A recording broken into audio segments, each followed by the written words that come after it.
बात यह पुरानी थी, लेकिन तब मैं इतनी परिपक्व थी कि गलत बातों को समझ सकती थी। मुझे वक्त ने पहले से ही बड़ा बना दिया था। देखा जाए तो उम्र में मैं छोटी थी, लेकिन ना समझ नहीं थी कि माँ के दुख को समझ नहीं पाती। काश मैं पिताजी से माँ के लिए थोड़ा प्यार मांग पाती, क्योंकि माँ के लिए शायद पिताजी का प्यार ही हम बच्चियों से ज़्यादा महत्व रखता था। माँ का अधिकतर भूखे रहना और लगातार रोते रहना ही शायद वे कारण थे जिनके चलते वे समय से पहले ही अधेड़ हो गई थी। मेरी सभी सहेलियों की माएँ अभी भी युवा लगती थीं। माँ के बगैर मैं कैसे रहूँगी, यह सोचकर ही मैं विकल हो उठी। बेशक पिताजी के पास बहुत पैसा है, पर पैसे से माँ का प्यार तो नहीं खरीदा जा सकता। मुझे माँ से सदैव शिकायत ही रही। मेरी 6-7 प्रिय सहेलियों की माताओं को मैंने करीब से देखा परखा था। मुझे कभी किसी ने कुछ विस्तार से बताया तो नहीं, पर अपनी 13 वर्षीय बुद्धि से मैं इतना तो समझ ही जाती थी कि उन तमाम माँओं के सीने में कोई ना कोई दर्द अवश्य छिपा हुआ है। दर्द खत्म हो जाए तो शायद जीवन को कोई भी रस रोमांचित नहीं कर पाएगा। इसी बात को बार बार एक नए अंदाज में मैंने माँ को समझाने की कोशिश की, पर वे सिर्फ मेरी समझाने मात्र से अपने चेहरे पर बनावटी खुशी नहीं ओढ़ पाती थी। जब भी माँ मेरी तर्कपूर्ण बात की अवहेलना करती तो मुझे लगता कि उनके लिए सिर्फ पति ही सर्वोपरि है, मैं और भाविशा कुछ भी नहीं। मैं कई बार माँ को झकझोर कर उन्हें उनके गुमसुम ख्यालों से खींच लाती और पूछती कि मैं और भाविशा उनकी उपेक्षा का कारण क्यों हैं। तब माँ हम दोनों को अपने आगोश में कस लेती। उनके आंसुओं की धार में गजब की तेजी आ जाती। वे निरीह भाव से हमें ताकती और उम्मीद करती कि हम उनके आंसुओं में से उनका स्नेह छांट लें। मेरे और भाविशा के लिए माँ के पास शब्दों का अभाव था, पर पिताजी से वे लगातार बोलती रहती। देर रात जब नशे में धुत पिताजी घर लौटते और शराब की दुर्गंध से कमरा भर जाता, तब माँ उन्हें उलाहने देती, कोसती। दूसरी ओर पिताजी दूर बैठकर माँ को धमकाते रहते, पर माँ चुप नहीं होती और पिताजी के साथ साथ उनकी सेक्रेटरी अनुप्रिया को भी लताड़ती। तब पिताजी अपने वश में न रह पाते और माँ के गालों पर तमाचा जड़ देते। खबरदार सुजाता, तुमने अब एक भी अपशब्द अनुप्रिया के लिए कहा, मैं तुम्हारी जबान खींच लूँगा। पर पिताजी की चेतावनी से माँ भयभीत नहीं होती। वे चीख कर कहते, छी, अपनी प्रेयसी के लिए तुम्हारे मन में इतना दर्द है, सिर्फ इसीलिए कि वह तुम्हारी रातों को रंगीन बनाती है। कभी सोचती हो कि तुम्हारे बच्चे कैसे पल रहे हैं। मैं रात दिन तुम्हारे और तुम्हारे बच्चों के लिए खटती रहूं और तुम मस्ती में डूबे रहो। नहीं, अब मैं और बर्दाश्त नहीं कर सकती। नहीं बर्दाश्त कर सकती तो डूब मरो या अपने लिए कोई आशिक ढूंढ लो। छी, चीख चीख कर माँ रो पड़ती। कितने बेशर्म हो तुम, अपनी पत्नी को जबरदस्ती गलत राह पर ढकेलना चाहते हो। धिक्कार है तुम पर। सुजाता, तुम मेरे पीछे क्यों बढ़ जाती हो? तुम जानती हो मैं अनुप्रिया को नहीं छोड़ सकता। अब तुम्हें क्या करना है यह तुम सोचो, मेरा सिर मत खाओ। कहते हुए पिताजी कमरे से निकल जाते। जाने क्यों पिताजी से लड़ने के बाद भी माँ उनके प्रति चिंतित रहती। रोज लड़ने के बाद वे बेहद शांति से पिताजी से एक प्रश्न जरूर पूछते, खाना नहीं खाओगे? कभी पिताजी उठकर माँ के साथ खाना खा लेते और कभी बड़ी बेरुखी से कह देते, मैंने खा लिया है। जिस दिन वे खाने से इनकार करते, माँ भी खाना नहीं खाती। मेरे और भाविशा के बीच आकर सो जाती और हम दोनों को बाहों में लेकर कभी सिसकती तो कभी देर तक कुछ सोचती रहती। माँ का अधिकतर भूखे रहना और लगातार रोते रहना ही शायद वे कारण थे जिनके चलते वे समय से पहले ही अधेड़ हो गई थी। यहाँ तक कि मेरी सभी सहेलियों की माएँ अभी भी युवा लगती थीं। माँ की खामोशी और उनके अस्त व्यस्त स्वभाव को लेकर मेरी सहेलियाँ कई बार मुझसे और भाविसा से प्रश्न करती। हम दोनों झेप जाया करते। उन्हें कैसे बताते कि हमारे माता पिता में नहीं बनती। पिताजी को हमारी माँ अच्छी नहीं लगती, उन्हें अनुप्रिया मौसी पसंद थी, इसीलिए हमें पिताजी से बिल्कुल प्यार नहीं था। जब कभी वे हम दोनों के साथ हंसते खेलते तब भी माँ खोई खोई नजर आती। उनकी गंभीरता के कारण सभी उनसे भय खाते थे, जो मुझे पसंद नहीं था। हालांकि मैं उम्र में छोटी थी, पर माँ की पीड़ा को समझती थी। मैं उनसे यह तो नहीं कह सकती थी कि वे अपना दुख भूल जाएं, पर यह जरूर चाहती थी कि वे मेरी सहेलियों के सामने थोड़ा सच सवर कर रहें, मुस्कुराएं, थोड़ा बहुत उनसे बातें करें, हंसी मजाक करें, ताकि हमारे घर की स्थिति किसी पर जाहिर ना हो और कोई भी मेरी माँ को गलत ना समझें। पर माँ को समझाना संभव नहीं था। मुझे लगता था कि अब वह दिन दूर नहीं जब लोग हमारे घर को चर्चा का एक विषय बना लेंगे। मैं आहत हो जाया करती। मुझे लगता कि मैं चीख चीख कर माँ से कहूँ कि वे थोड़ा सा अपने को बदलने का प्रयास करें, ताकि इस घर की खुशी सलामत रहें। और एक दिन हमने माँ में बदलाव पाया। मैं और भाविशा स्कूल से घर पहुँचे तो माँ श्रृंगार मेज के सामने बैठी होठों पर लिपस्टिक लगा रही थी। उन्होंने गुलाबी साड़ी पहन रखी थी, सिर पर एक खूबसूरत जूड़ा बनाया था जिस पर उन्होंने घुंघरू वाले कांटे लगाए थे। कानों में गुलाबी साड़ी से मैच करते सफ़ेद और गुलाबी स्टोन वाले कर्णफूल और हाथों में गुलाबी चूड़ियाँ। हम दोनों खुशी से रोमांचित होती हुई माँ के इस बदले हुए रूप को देख रही थी। मैं सोचने लगी, काश मेरी सहेलियाँ यहाँ होती तो वे देख पाती कि मेरी माँ कितने खूबसूरत हैं। श्रृंगार पूरा होते ही माँ उठ खड़ी हुई। आईने के सामने थोड़ी सी टेढ़ी होती हुई वे अपनी पीठ के भाग को देखने का प्रयास कर ही रही थी कि उनकी निगाह हम दोनों पर पड़ गई। अरे, तुम दोनों कब आई? कहती हुई वे तेजी से हमारे पास आई, पर उन्होंने हमें अपने आगोश में नहीं लिया। सिर्फ गालों को प्यार से थपथपाते हुए हमेशा की तरह मुस्कुरा कर बोली, बेटी, मैं क्लब जा रही हूँ। आज से तुम दोनों की देखभाल के लिए मैंने एक आया रख ली है। मैं कोशिश करूँगी कि जल्दी लौट आऊँ, पर यदि देरी हो गई तो तुम्हें खाना खिलाकर कहानी सुनाकर आया सुला देगी, ठीक है ना? माँ ने हमसे यह नहीं पूछा कि हमें आया के साथ रहना अच्छा लगेगा या नहीं, पर मुझे उनसे शिकायत नहीं थी। मैं तो खुश थी कि आज माँ ने मेरी इच्छा के अनुरूप श्रृंगार किया है। सच, वे बेहद सुंदर लग रही थी। दीपाली, माँ ने जोर से आवाज़ देकर आया को पुकारा। देखो, बच्चे आ गए। इनके आने का समय 5 बजे है। कल से इस बात का ध्यान रखना कि 5 बजे तक तुम्हारा काम पूरा हो जाए। इन्हें आते ही नाश्ता और दूध देना। रात का खाना भी 5 बजे के पहले तैयार करके हॉट किस में रख देना, ताकि बाद का तुम्हारा समय सिर्फ बच्चों के साथ बीते। अच्छा बच्चों, अब मैं चलती हूँ। कहती हुई माँ तेजी से बाहर निकल गई। मैं और मेरी छोटी बहन भाविशा प्रसन्न थे कि सालों बाद हमने माँ के चेहरे पर मुस्कुराहट देखी है। हम आश्वस्त हो गई थी कि अब हमारी कोई भी सहेली माँ को लेकर संशय से भरा कोई प्रश्न नहीं करेगी। उस रात एक और अच्छी बात यह हुई कि माँ और पिताजी में कोई बातचीत नहीं हुई।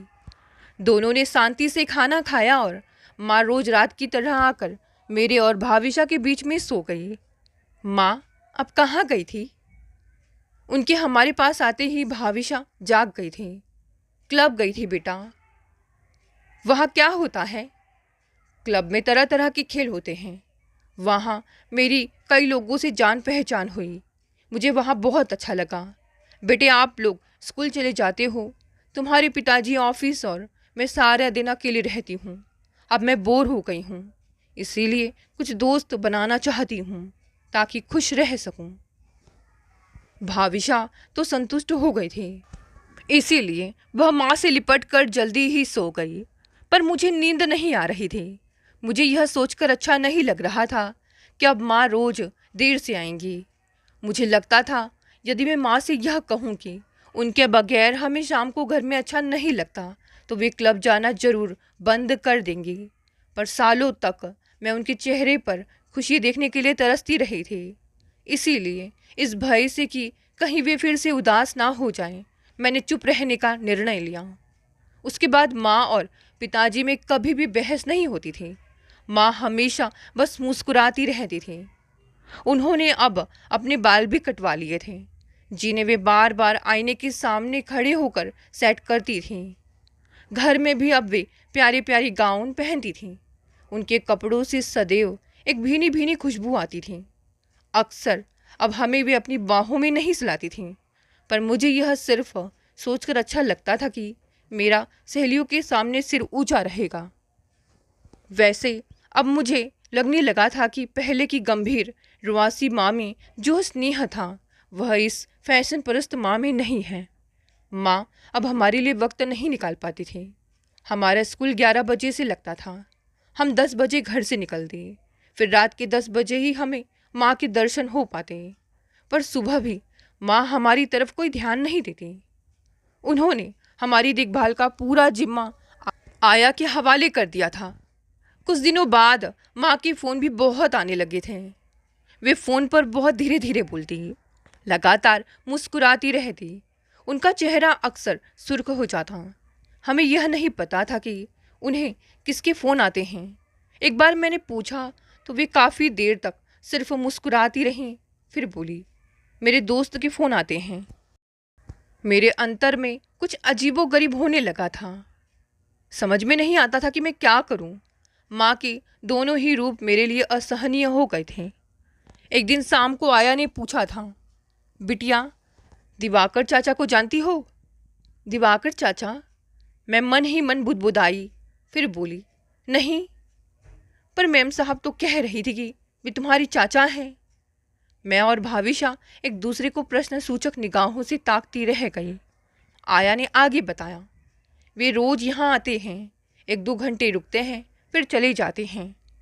हमें नहीं पता, हम माँ से पूछकर आपको दिवाकर चाचा के बारे में बताएंगे, भाविशा ने कहा। ना बिटिया ना, माँ से कुछ मत पूछना। नहीं, उन्हें यह बताना कि मैंने आज आपसे इस विषय में बात की है, वरना वे तो हमें नौकरी से ही निकाल देंगी। क्यों निकाल देंगी? मैंने उत्सुकता से पूछा। बिटिया, आप अभी छोटी हैं, इसीलिए नहीं समझ आएगा।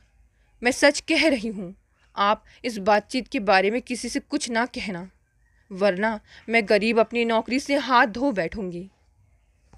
मैं और भाविशा इस रहस्य की पीड़ा को सहने को विवश हो गई। दिवाकर चाचा कौन है? हमारे घर क्यों आते हैं? हमारे सामने क्यों नहीं आते? आखिर दिवाकर चाचा या उनके बारे में माँ से कुछ भी पूछने से वे आया को नौकरी से क्यों निकाल देंगी? इन सब प्रश्नों के साथ दिवाकर चाचा हमारे लिए संदेह से घिर गए थे। आया से बात होने के बाद भाविशा दिवाकर चाचा का नाम लेकर माँ से अपने संदेह की पुष्टि करना चाहती थी, पर भाविशा के प्रश्न पूछने का अंदेशा होते ही मैं उसके नन्हे होठों पर अपनी हथेली धर देती। जब भी मैं ऐसा करती, भाविशा की मासूम आंखों में मुझे एक खौफ नजर आने लगता। हम दोनों दिवाकर चाचा को देखे बगैर ही उनसे डरने लगी थीं। शायद हमें इस बात का पूर्वाभास होने लगा था कि उन्हीं की वजह से हमारे घर में कोई तूफान आने वाला है। एक दिन हमारा डर सत्य सिद्ध हो गया जब पिताजी समय से पूर्व घर लौट आए। वे बेहद गंभीर और क्रोधित लग रहे थे। वे गुस्से से भरे पूरे घर में चहलकदमी कर रहे थे और बार बार घड़ी की तरफ देखते हुए अपनी बेचैनी को व्यक्त कर रहे थे। ना तो उन्होंने कपड़े बदले, ना ही कुछ खाया पिया। आया 2 बार चाय के लिए पूछ गई थी, पर पिताजी ने मना कर दिया था। मुझसे और भाविशा से भी उन्होंने बात नहीं की। माँ रोज की तरह देरी से ही घर लौटी। पिताजी को घर में देखकर भी उन्हें मानो कोई अचरज ना हुआ। वे तेजी से अपने कमरे की ओर बढ़ने लगी, पर पिताजी ने लपक कर उनका हाथ पकड़ लिया। कहाँ से आ रही हो? सुजाता, मुझसे छिपाने की कोशिश ना करना। मैं जानता हूँ कि आजकल तुम्हारे और दिवाकर के बीच क्या चल रहा है। हर तरफ यही चर्चा है। छी, क्या तुम्हें इसको लड़ाने को सिर्फ दिवाकर ही मिला था? क्या तुम जानती हो कि उसके कितनी औरतों के साथ नाजायज संबंध रहे हैं? अपनी पत्नी का कत्ल भी तो उसी ने। नहीं, दिवाकर अच्छा आदमी है। तुम उससे जलते हो। वह तुमसे ज़्यादा कामयाब व्यापारी है। तुम्हें मुझसे सिर्फ इसीलिए ईर्ष्या है कि मैंने तुमसे कहीं ज़्यादा अच्छा आदमी कैसे ढूंढ लिया। पर यह मत भूलना कि दिवाकर के आगोश में मुझे ढकेलने वाली तुम ही हो। तुमने मेरी कभी कोई परवाह ही नहीं की, इसीलिए अब मुझसे यह उम्मीद ना करना कि मैं कभी तुम्हारी परवाह करूंगी। पिताजी माँ पर टूट पड़े थे, उन पर कई मुक्के बरसाए। शायद माँ ने भी उन पर हाथ उठाया था, तभी तो उनका चश्मा टूट गया था। मैं और भाविशा एक दूसरे से लिपट कर रोई जा रही थी। आया ने उनकी लड़ाई रोकने की कोशिश की तो पिताजी ने उसे ढकेल दिया और बोले, तुम बच्चों को लेकर छत पर जाओ, चलो भागो यहाँ से, हमारे बीच में मत आना। आया मुझे और भाविशा को लेकर छत पर चली गई। वहाँ हमें माँ और पिताजी की अस्पष्ट आवाज़ें सुनाई पड़ रही थी, जो कभी तेज हो जाती तो कभी धीमी। कभी माँ के चित्कार की आवाज़ आती तो कभी किसी सामान के पटक जाने की। हम दोनों आया की गोद में दुबकी हुई कब सो गई पता ही नहीं चला। सवेरे माँ ने हमें अपने हाथों से दूध पिलाया, नाश्ता कराया, फिर सिसक सिसक कर रोती हुई बोली, बच्चों, तुम्हारे पिताजी मुझे पसंद नहीं करते। जो आदमी हमें प्यार ना करता हो उसके साथ घुट घुट कर नहीं जिया जा सकता। दिवाकर मुझे प्यार करते हैं, इसीलिए मैं उनके पास जा रही हूँ। कुछ समय के लिए मैं और तुम्हारे पिताजी अलग अलग रहेंगे, फिर हमारा तलाक हो जाएगा। तलाक के बाद शायद तुम्हारे पिताजी अनुप्रिया से और मैं दिवाकर से शादी कर लूँगी। कल रात के झगड़े के बाद हम दोनों ने यही फैसला किया है कि दोनों एक एक बच्चे को अपने पास रखेंगे। मुझे समझ नहीं आ रहा है कि मैं तुम में से किसे अपने से अलग करूं। जो भी पिताजी के साथ रहेगा मैं उससे मिलने आती रहूंगी। तुम दोनों में से एक का चुनाव नहीं कर सकती, इसीलिए तुम खुद निर्णय कर लो कि कौन मेरे साथ रहेगा। मैंने देखा भाविशा ने धीरे से माँ के हाथ को पकड़ लिया है। निश्चय ही ऐसा करके वह जतलाना चाहती थी कि वह माँ के बिना नहीं रह सकती। माँ के बिना रहना मेरे लिए भी कठिन था, पर भाविशा में मेरी तरह सहन शक्ति नहीं थी। इसीलिए मैंने मन ही मन तय कर लिया था कि मैं ही पिताजी के पास रहूँगी। माँ, आप भाविशा को अपने साथ ले जाइए। आप कब जाएंगी? मैंने भर्राए स्वर में पूछा तो माँ ने मुझे अपने अंक में भर लिया। बार बार मेरे माथे को चूमते हुए बोली, आज शाम को। इतनी जल्दी? मुझे उनके यह शब्द सुनकर धक्का लगा। पिताजी उस रोज घर पर ही थे। उनके चेहरे पर पहली बार मैंने चिंता देखी थी, जो कि मुझे लेकर थी या माँ के लिए, पता नहीं। भाविशा को वे देर तक अपनी गोदी में बिठाए रहे थे और माँ चुपचाप अपना सामान पैक करती रही। शाम दिवाकर चाचा माँ को लेने आए थे। कार का हॉर्न सुनते ही माँ सूटकेस लेकर भाविशा का हाथ थामे बाहर निकल गई। जाने से पहले उन्होंने ना मुझसे कोई बात की, ना पिताजी की तरफ देखा। मैं विकल हो उठी कि माँ के बगैर कैसे रहूँगी। फिर सोचने लगी कि पिताजी के पास बहुत पैसा है, पर पैसे से माँ का प्यार तो नहीं खरीदा जा सकता। पर माँ भी क्या कर सकती हैं? पिताजी उन्हें प्यार नहीं करते। वे पिताजी के पास सिर्फ अपमानित होने को क्यों रहें? मुझे एक बात समझ नहीं आती थी, माँ सिर्फ पिताजी के प्यार को ही क्यों महत्व देती हैं? क्या हमारा प्यार उनके लिए कोई अहमियत नहीं रखता? काश मैं पिताजी से माँ के लिए थोड़ा सा प्यार मांग पाती। माँ गेट तक पहुँच चुकी थी। मैंने धीरे से पिताजी की ओर देखा। उनके गाल आंसुओं से भरे हुए थे। मैं सोचने लगी, तो क्या इनको माँ के जाने का दुख है? मुझे लगा अपनी बात कहने का इससे अच्छा मौका मुझे फिर नहीं मिलेगा। मैंने चीख कर कहा, पिताजी, मुझे माँ की ज़रूरत है, उन्हें बुला लीजिए।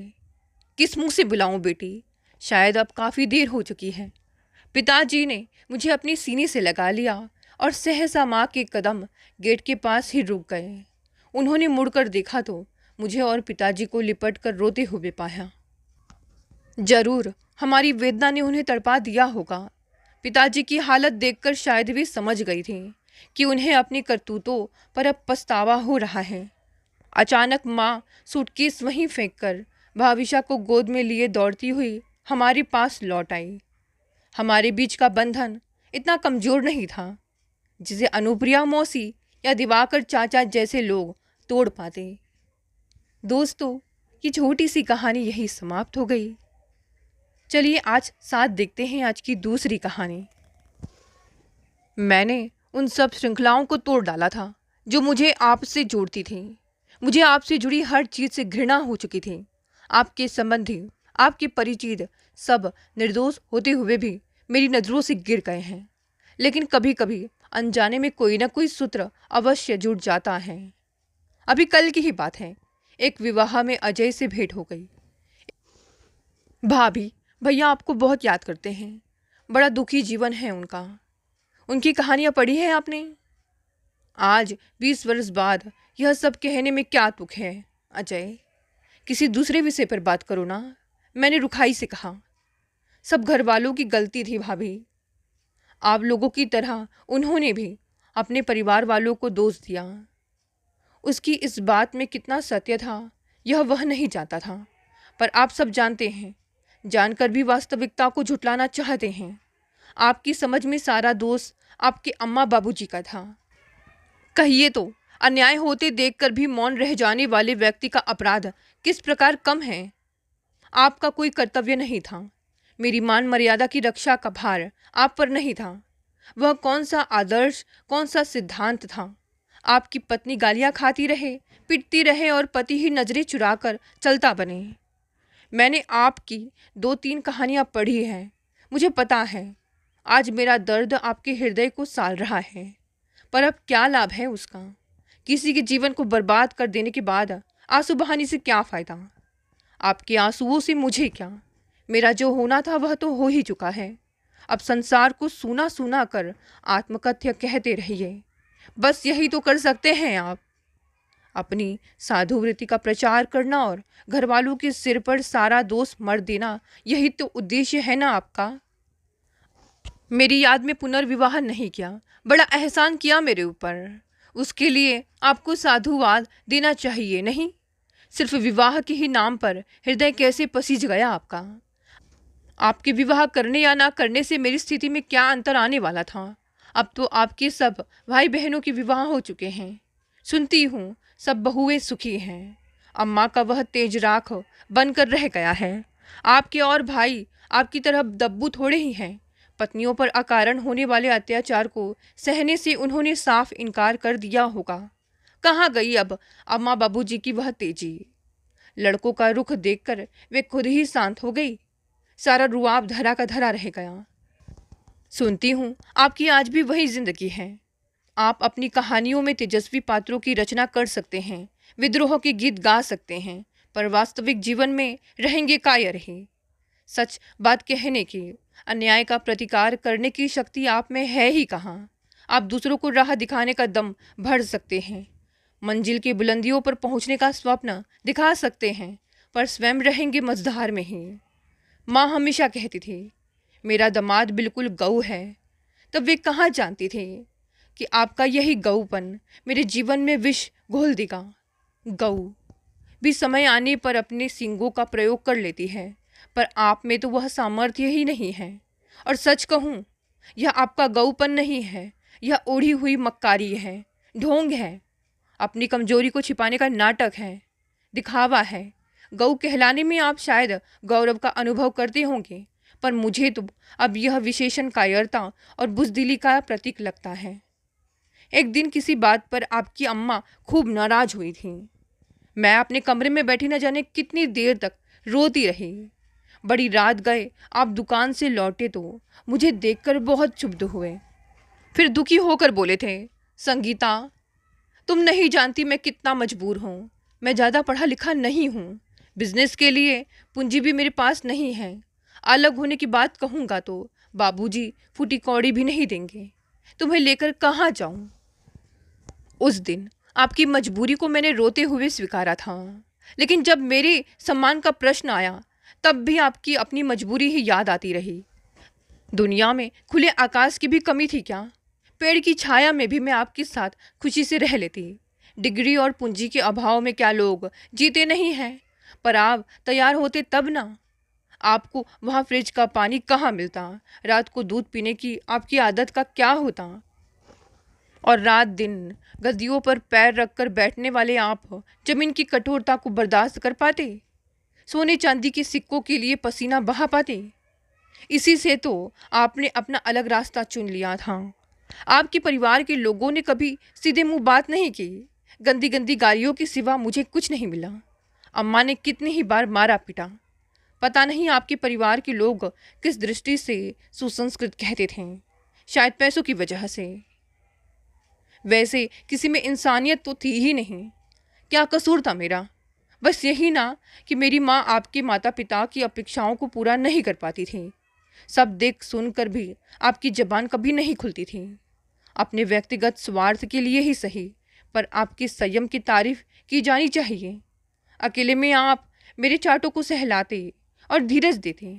मैं चिढ़ती, रूठती और कई बार आप पर क्रोध भी करती। फिर भी मेरे मन में आपके लिए श्रद्धा थी, प्रेम था। पर अब मेरा भरम टूट चुका है। दमे की बीमारी के कारण माँ की हालत गंभीर हो गई थी।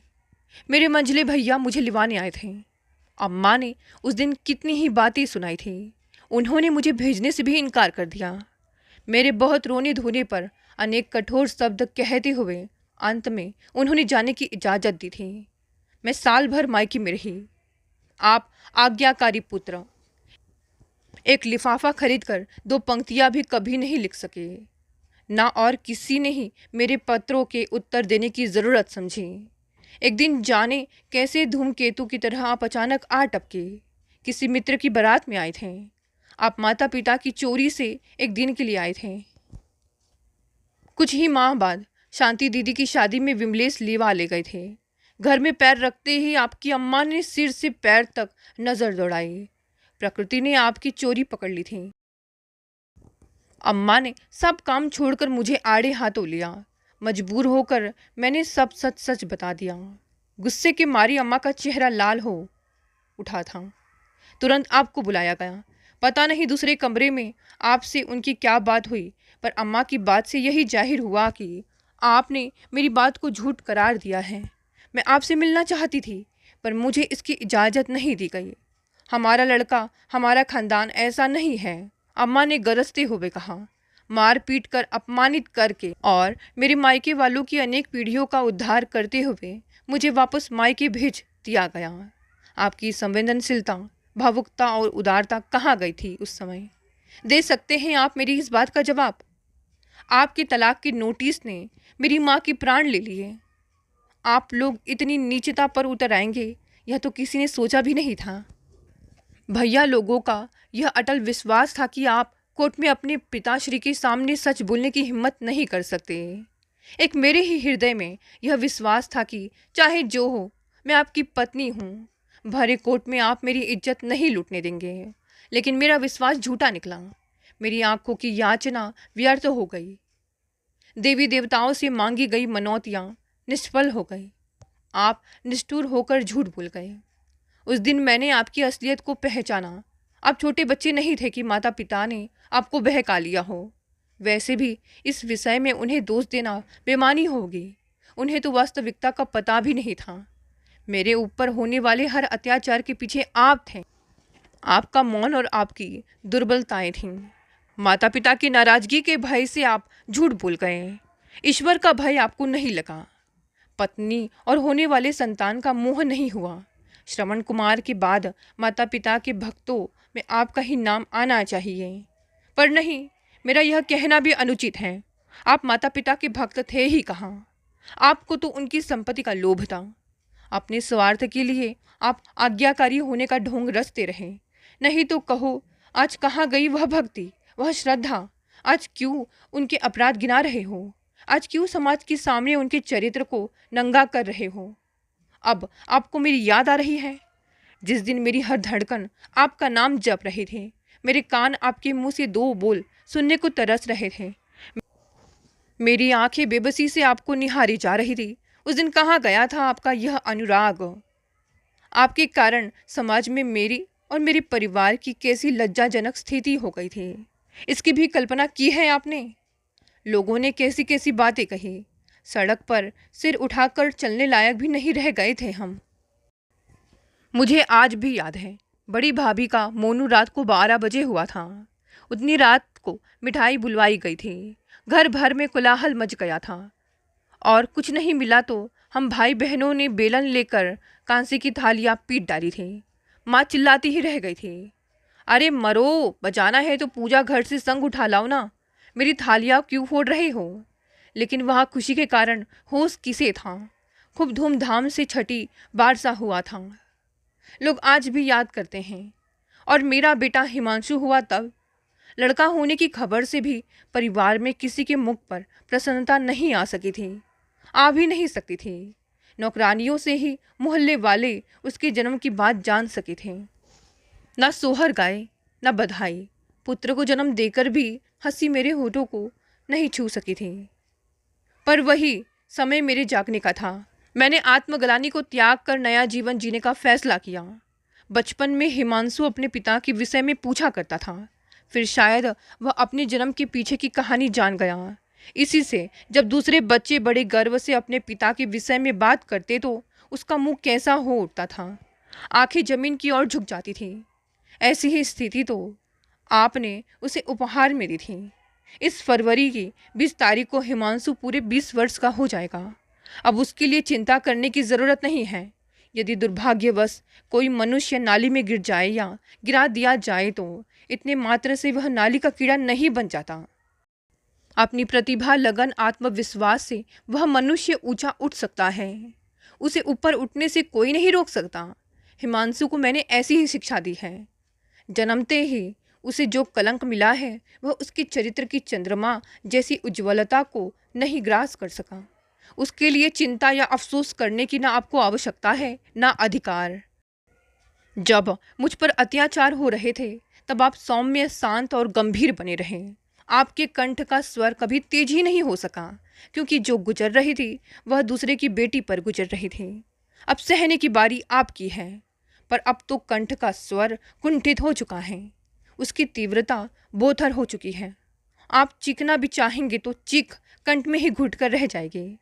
अब लेखनी से ही विरोध करते रहिए। अब वहाँ किसे फुर्सत है आपका रोना पढ़ने सुनने की। एक दिन वह था जब मुझे पग पग पर आपके नाम की, आपके आश्रय की ज़रूरत महसूस होती थी। हिमांशु को आपकी कमी खटकती थी, लेकिन आज हमारी कमी आपको महसूस हो रही है। अब चाहे क्रांति की गीत गाइए, चाहे विद्रोह की हाट, अब तो वह उठ चुकी है। अब रहना मझदार में ही है। दोस्तों, कहानियाँ यहीं समाप्त हो गई। कहानी पसंद आई तो इसे लाइक, शेयर और कमेंट करें। साथ ही साथ अगर आप नए हैं तो इस चैनल को भी सब्सक्राइब कर लें। धन्यवाद दोस्तों, मिलते हैं कल एक नई कहानी से।